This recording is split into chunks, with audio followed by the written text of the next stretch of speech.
2024 physics கடந்த கால வினா தொகுப்புட 5வது வினாட என்னென்று சொன்னால் உங்களுக்கு எலபரேஷன் போடும்.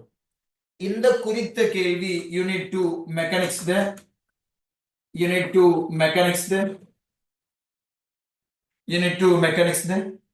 சோ உந்தம், உந்த காப்பு, உந்தம், சக்தி காப்பு தத்துவம், அந்த காப்பு தத்துவத்தின் அடிப்படையிலே கேட்கப்பட்ட ஒரு வினா. இந்த கேள்வியில கிளியரா என்ன சொல்றான்னு சொன்னால், உருவிலே காட்டப்பட்டுள்ளவாறு ஒரு ஒப்பமான கிடை மேற்பரப்பு மீது வைக்கப்பட்டுள்ள ஒரு மரக்குற்றியில் ஒரு குண்டு பட்டு அதனுள்ளே பதிந்து கொள்கிறது. ஒரு வந்த குண்டு ஒன்று என்ன செய்து மரக்குற்றிக்குள்ள போய் பதிந்து கொள்கிறது. அதாவது வி வேகத்துல வந்த ஒரு குண்டு, நேர்கோட்டுல வந்த ஒரு குண்டு மரக்குற்றியோட குண்டு சேர்ந்து ஒன்றாக இயங்க போகுது. அதாவது தனியாக ஆரம்பத்துல குண்டு மற்றும் இயக்கத்தில் இருந்து மரக்குற்றி ஓய்வில் இருந்த ஒரு தொகுதி பிறகு ஒரு தொகுதியாக ரெண்டும் ஒரு சேர இயந்து ஒரு தொகுதியாக போகுது. சோ இது மோதுகைகள்ல மேல் தன்மை இல்லாத மோதுகை. அதாவது இது ஒரு தொகுதியாக சேர்ந்து ஒன்றா, உதாரணமா ஒரு சிவரல களிக்கட்டி ஒற்ற மாதிரி இந்த மரக்குற்றிக்குள்ள இந்த புல்லட் ஒட்டிக் கொள்கிறது, ஓய்வடைகிறது. என்ன காரணத்தில் ஓய்வடையுது? இந்த மரக்குற்றி காத்துல சுட்டா ஓரளவு தூரம் போய் விழும். ஏன்? காற்று ஒரு தடை விசையை பிரயோகிக்கும்.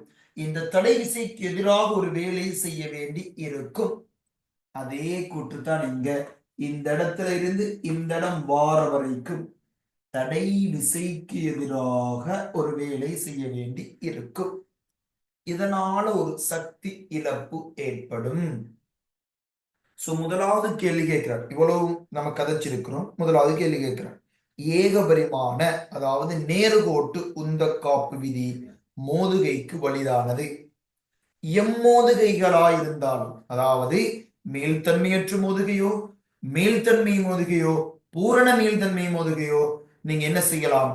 நேரடி நேர்கோட்டு உந்த காப்பு விதியை பயன்படுத்தலாம். கிளியர் கட்டா நான் 2021 ஆண்டு பேப்பர் விளங்கப்படுத்தும் போது, அதாவது 2021 ஆண்டு 4வது எம்சிக்கு உங்களுக்கு காப்பு தத்துவம் சம்பந்தமாக விளங்கப்படுத்தும் போது கிளியர் கட்டா வீடியோ ஆதாரம் கூட இருக்கு வகுப்புகள். நம்ம என்ன செஞ்சோம்? எம்சி மாஃபியாவுக்கு மேலதிகமாக, ஃபாஸ்ட்ராக்கு மேலதிகமாக பாஸ் பேப்பர் முழுவதும் செஞ்சிருந்தோம். கிளியர் கட்டா உங்களுக்கு சொல்லி தந்தேன். உந்த காப்பு தத்துவம் நீங்க பாவிக்கலாம். இதுல புறவிசை இல்லையே, வெளி எக்ஸ்டர்னல் ஒன்றுமே இல்லையே, நீங்க உந்த காப்பு விதியை யூஸ் பண்ணலாம். அதே மாதிரி பி பார்ட் கேட்கிறார், சக்தி காப்பு விதியை யூஸ் பண்ணலாமா முடியாதா? இம்மோதுகைக்கு சக்தி காப்பு விதி உலகத்துல எந்த இடத்துக்கும் சக்தி காப்பு விதி பாவிக்கலாம்னு உங்களுக்கு சொல்லி தந்திருந்தேன். அதுல சக்தி அழிஞ்சால் என்ன, சக்தி உருவானால் என்ன? என்ன ராசா?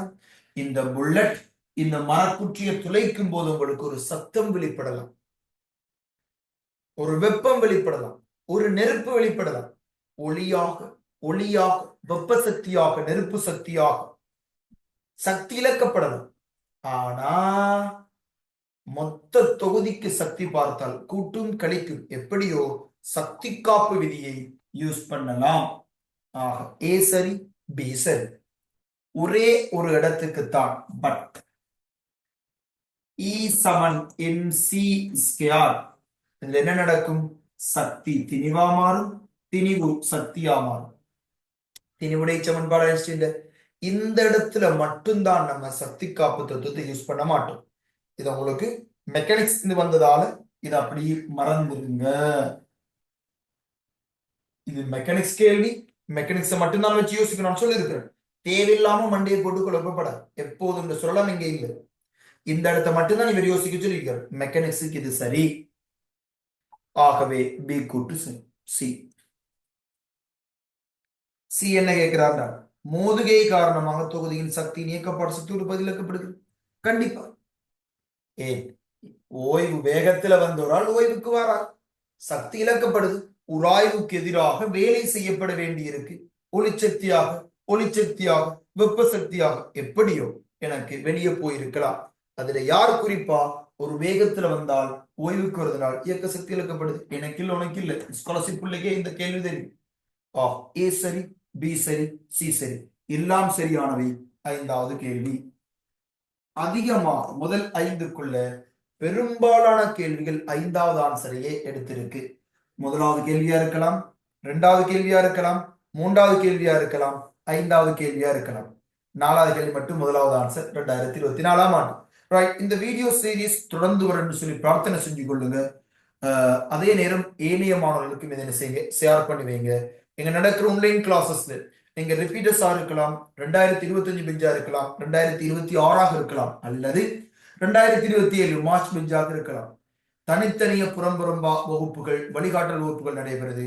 நீங்க தொடர்ச்சியாக மாதாந்த வகுப்புகள் நீங்க என்ன செய்யலாம், ஆன்லைனூடாக இணைந்து கொள்ளலாம். அதில் ரெக்கார்டிங் வீடியோஸையும் வீடியோ வடிவில் நீங்க படிக்க போறீங்களா, அதையும் நீங்க எடுத்து பார்க்கலாம். பிள்ளைகள் வகுப்புகள்ல தாராளமாக இணைஞ்சு கொள்ளலாம். அதே நேரம் இந்த வீடியோவில் இது இந்நேரம் உங்களிடம் விடைபெறுகிறேன். அஸ்ஸலாமு அலைக்கும்.